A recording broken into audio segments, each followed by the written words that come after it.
Welcome back to the second part of Monday Morning Sports Chat right here on KTN News, where we give you the update of what's happening in the world of sports, all the games we've talked about them right now. Time to jump in that discussion that I promised you earlier about esports in the country. It's gaining traction and it's coming up very fast. But what is this organization and company by the name Index G Sports doing to ensure that they can develop this game across the country and have players and selection procedures in place and systems in place to develop the game? Because most people usually think people play esports, they're just people who are wasting time, people who don't have anything to do, people who have lost direction in life. But trust me, it pays. It pays so much abroad and even here. Try it. But they're here. Why should I waste my time when I can talk to them? Good morning, gentlemen. Welcome to the studio. My name is Jeff Mugire, George Kimaru, and that is Ronnie Lusigi, a man who was born during the time of the locusts. I think so. And we have Willie Lusigi here, and you said it was your classmate at University of Nairobi? Yes, he was my schoolmate, University of Nairobi, College of Education, Kikuyu campus. Did he tell you that he's the chairman of bachelors? We are trying to move him off that category. And he's also now extending to a barbers. Anyway, let's get this discussion going. We talked about esports, and it's been in Kenya for how long, by the way? And what is it that is propelling you to get more into this game and even get more funding into this game to keep it going? Yeah, basically, when you say esport, we mean competitive video gaming.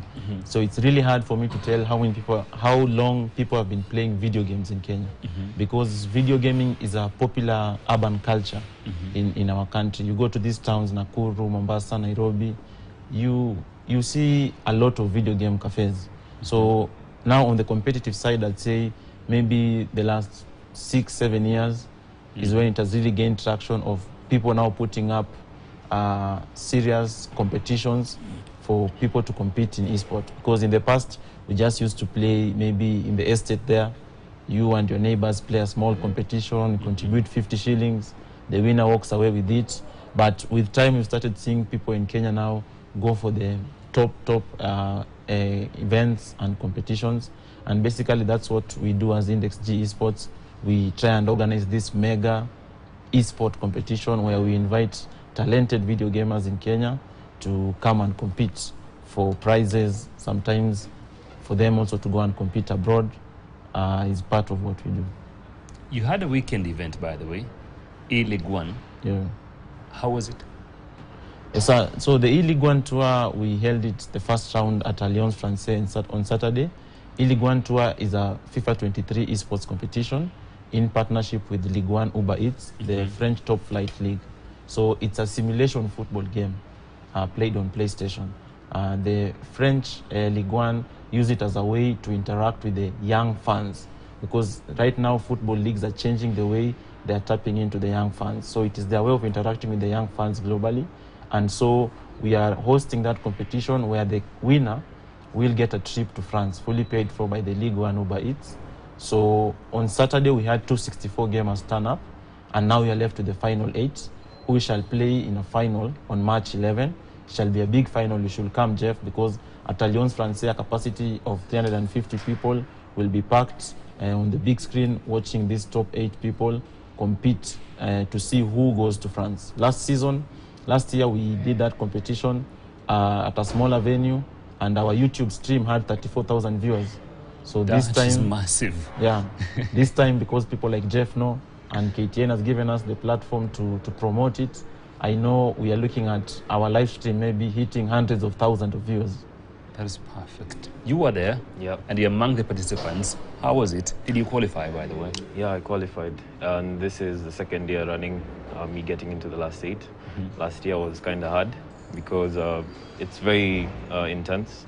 So coming to the second final again, I'm hoping to change this and be the one to actually go to France now. Going to the best 8. Yep. The best 8. You know, you qualified as the best from your group.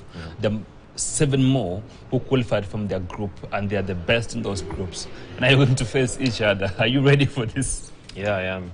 But it's funny enough, from the group from last year, I'm the only one who qualified again. Oh. So it's that competitive. So you have new winners. Yeah, from now we have the other groups. Yeah, we have 7 other new winners now. So you're the only one. Yeah, I'm the only one. What makes you stand out? I guess high pressure. I'm used to high pressure, and I perform best under pressure. Yeah. Okay. Hold it there. Coming back to you. But now back to Lusigi.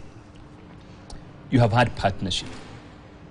How important and crucial are these partnerships? How are they helping you in terms of growing this game? Yeah, really, partnerships that we are seeking and the ones that we have right now are very important because you can't do anything alone. It takes a team to move forward. So esport has had a little bit of the challenge of the barriers of entry.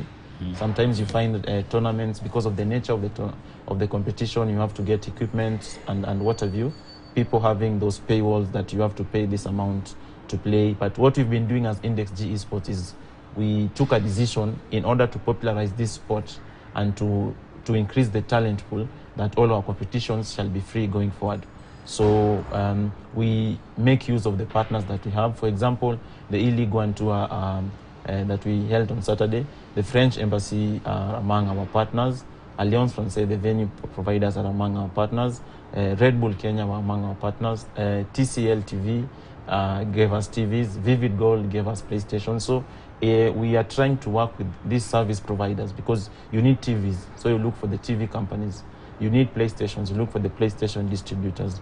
You need entertainment, refreshment. You look for those partners. And also for us to now move this sport to the grassroots and to the masses, we are looking at partnerships now with educational institutions, just to now take it to the schools and the university levels. Already, for the last term, we've been doing something at Rusinga School, a test program for the first esports club in schools, key stage 12, because that young age is where we have that huge talent. So partnerships are really key. We're also partnering with the Esports Federation of Kenya to help them in capacity building, to help them host competitions, to help them educate people, because apart from the gamers, you need to have a pool of referees, you need to have a pool of commentators, you need to have a pool of coaches. The industry is so wide, so we need to build this capacity. And for us to build this capacity, we can't do it alone. We need these partnerships. We need partnerships with the media for you to help us spread this word out there, so that instead of 264 people coming for the competition, next time I can have 500. Another time I can have 1,000. Yeah. So you've mentioned parts of the metropolitan or the metropolis of Nairobi. That's Rusinga and the rest.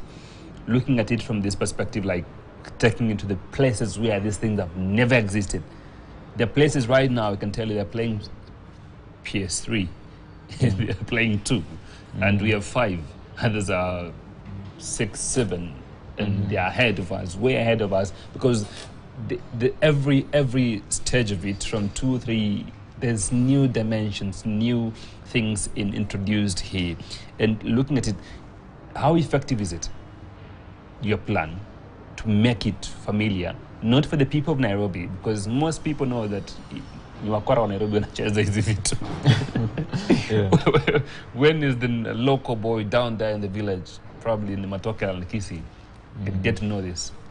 Yeah, Jeff. In spreading these games, we need to be pragmatic, and also we need to be patient and to have a plan. So just 2 weeks ago, we had a very nice engagement with the county government of Nakuru, the CEC for sports, Madam Janet, together with the team, the chief officer for tourism were here in Nairobi. We had a good engagement with them. So we are trying to speak to the county governments now, so that they can be able to help us in building the awareness, because we are really in the place of awareness first. Because even as you say, equipment, we went with the team last year, they were playing now computer games. The high-end computers we saw in Europe are very different from what we use here, the refreshment rate. So we believe with these social and local governments, these social institutions, we can now start having these centers. You've heard the government speak about creating 25,000 digital villages in the master plan. So it's now tying into that to say, look, if you're creating a digital village here, think also of esports. Esports. Yeah, so we are having these engagements with now county governments because we believe they're in a better place because, you know, they control the social halls in their counties. So it's very easy to start tying into these social halls to spread this awareness. But we also sometimes have an issue of, as you say, the urban nature of the sport. So we first have to make it strong in other urban centers outside of Nairobi, because we don't want this thing of people coming from Mombasa, Kakamega. We need to be able to look at the first 4 or 5 or 6 towns or cities in Kenya, make it strong there, and then, you know, if you make it strong in Kisumu, it will start to spill over to the neighboring Vihiga, Homa Bay, and other counties. And you need people like him, because you are a player. Yeah. How many have you grown so far? How many are you grooming right now? Because if we really need this thing to go far, he, as a player, he has to hold like other two, tell them, you know what, let's come play. Yeah. So, given the fact that we've been giving for quite a long time, I'd like to thank the likes of Ronnie for helping build the industry generally, because we've been giving for so long and there has not been any funding of some sorts. We've always been just finding our ways to finance everything. So thanks to Ronnie and all the partnerships they're having, now it's becoming more enticing for the average gamer, because we are quite a number, but the platform is not there. So thanks to Index G and how the ministry is working together, we hope the platform becomes big, and so that everyone else who is involved may come in, because there's so many people, but the platform is not there. But given they're working on the platform, it's quite encouraging to see just an average person like me be able to go to France based off how hard you're working. How hard you're working. So, Lusegi, back to you. So many people in this country and across Kenya, we all love the Premier League. The English Premier League or the Champions League, that is where we want to be. That is what we want to play. Now you have League One.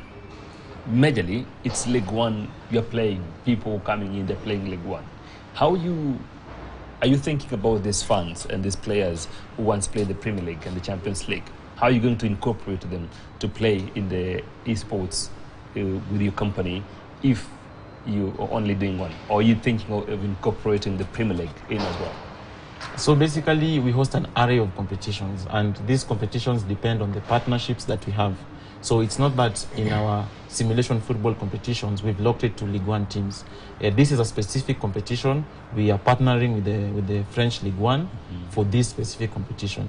We normally host competitions where we're also free to play with teams from across Spain, Africa, England, and what have you. So it just goes with the competition. But you find sometimes if I'm a rights holder of a competition, for example, the E-League 1 tour, the right holder is the League 1. They are the one who are facilitating the travel and the prize packages of the gamers. They will come with their own set of expectations and guidelines, because you should know that if George makes it to Paris, he's going to fight for $8,000 prize pool. If he becomes the winner, he comes back home with 4,500 euros. So that's close to $500,000. Yeah, if he becomes second place, he comes with 1,500 euros. If he's third to fifth place, he comes back with 500 euros. So the League One have really put something out there for the gamers. But just as I'm telling you, it's not only the League One. We have a different array of competitions that we normally hold. Some games even beyond simulation. We have games that are real-time strategy games. For example, last year we took a team to Istanbul for the World Esports Championship, and they were playing a game called Dota 2. It's a 5 versus 5 game played on computer PCs. So there are very many different games that very many different young people play. So it's look for those ones that have a pool of many players and to put competitions up for them. It's the same question, but the two of you. Let me begin with you as a player. Okay. How has this changed your perception and the view of this game since you joined playing it? Because so many people, look at yourself, people see you with the rosters and they think, these are just people wasting time playing online videos. And at the end of the day, they may be thieves in the village coming here to hide during the day. That is the perception out there. I'm not lying to you. Yeah. I've seen it, and I'm not saying that you're one. Yeah, definitely. I'm simply trying to ask you a question here. Yeah. What has it changed your perception? So first of all, I'm a software engineer, and given speak up, louder. I want people to hear that. So I'm a software engineer, and as you can see, you can't tell I do that and the game at the same time. So I'm one of the people who's trying to change perspectives about around gaming and how you perceive people. And the best way I can do that is just being the best person in gaming and taking this platform and going to speak to people and to show them that you can do anything and be hardworking, and gaming is one of the ways you can achieve that. So regarding perspectives on gaming, it will take a while before our parents especially, they see gaming as an avenue to have income, generate income, because a while back it was not possible, to be honest. But given the trends that we are having today, I'm very sure in time it will become a very lucrative business, and I'm glad to be in the forefront of pushing this narrative that gaming is an option, as well as you can have your main career you're doing and also game at the same time. So you don't have to let go of one. That's perfect. You took a team to the Commonwealth Games in Birmingham 2022, and also we had another team for the World Championship when that to Istanbul in Turkey. What do you see in this team? The players who went there and they came back and they're still participating in these events. Are you seeing change in them in terms of perception, in terms of their thinking, in terms of their view to the game? Yeah, really, Jeff, taking people to these international competitions not only helps those you've taken, but those looking up to them. I've seen these gamers, after they come back from these international competitions, I've seen them come with a changed perspective. Now they understand that if you went to represent Kenya in a world championship, if you're a lady for the team we went with, you're in the same category with Faith Kipyegon. You're in the same category with Chepchumba of volleyball. If you went to Birmingham to represent Kenya in e-football, you're in the same category with Michael Olunga, with Fernando Manyala. By the way, it has even helped us to be able to have these crossovers, because Omanyala has been one of the people who has been coming to do mentorship sessions for the gamers. We have a partnership with him. He's been coming to tell them the discipline you need to have to be a top performer, the focus you need to have. He's even invited us to just come with the gamers and watch his training. So them going outside there, they come back with huge expectation, but it also encourages people. And I'll tell you one thing, we've not had a repeat competitor for any competition, international. It motivates people, and they come here, they find the others now really want to train and beat them. Last year, our first competition was in Lagos. The winner came back, he was beaten. He wasn't able to go to Birmingham. The one who went to Birmingham came back, he was beaten. It's all about people training and doing the best. Sure. Your final word in just 2 seconds. What are you going to do the final 8, March 11th? So thanks to playlists I've been curating for quite a while. I game using headphones, and it really helps to calm down the pressure because there are a lot of external noises. So I just hope I do the best and manage to go to France. I mean, who wouldn't want to? Paris. Yes. Exhibition match. Yeah, for sure. What a way to end this. Thank you so much, George Kimaru. And what's the future of gaming in just 2 seconds? Kenya will be the biggest esports center in Africa in the next 5 years. Thank you so much. That has been Lusigi, Ronnie Lusigi, the CEO of Index J Sports. Also, George Kimaru, a player here, has qualified for the last 8, and probably he might be in Paris. And don't forget, this game has money. So there are 2 Sudanese nationals who won 500,000, 300,000 recently, and one of them is doing esports. He has opened his own place to game with people and get some money from it, and the other one is paying university with that money. It pays. It